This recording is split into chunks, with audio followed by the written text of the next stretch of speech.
Question number 7. Order. Question number 7. Order.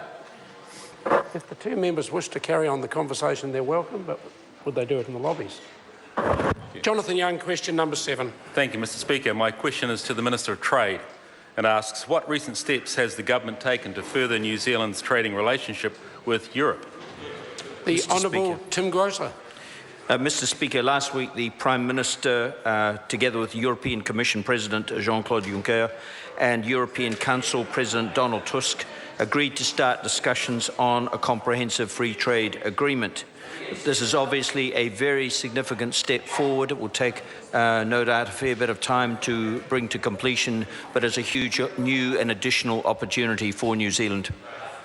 Supplementary. Supplementary question, Jonathan Young. To the Minister of Trade, how important as a trading partner is Europe to New Zealand, given our position in the Asia-Pacific? Mr Speaker. The Honourable Tim Grosser.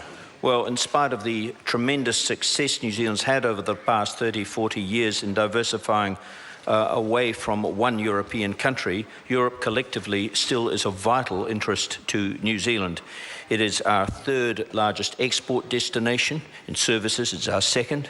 It's our second largest source and destination of overseas investment. So this will be a very significant step, assuming we can bring this to a successful conclusion. Supplementary. Supplementary question, Jonathan Young. How does a free trade agreement with Europe fit with the government's wider program for economic growth? Mr Speaker. The Honourable Tim Grosser. Well, of the 6 work streams, building international connectivity and building export markets is clearly one of the key elements of the government's plan. This is an absolutely vital issue for New Zealand to improve its export performance, and opening up opportunities across the board is part of that deal. What this does, of course, is further diversify our opportunities, or the opportunities of New Zealanders running the businesses that provide income for us, and avoids too much dependence on any one market, a lesson we have learned to our great cost 30 or 40 years ago.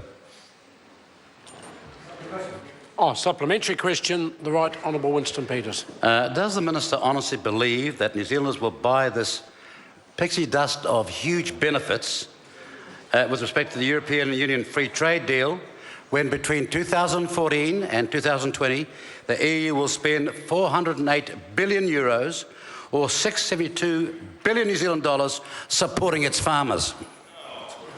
The Honourable Tim Grosser. Well, considering that the situation is that it's already our third largest export market, any liberalisation will be a darn sight more than just pixie dust.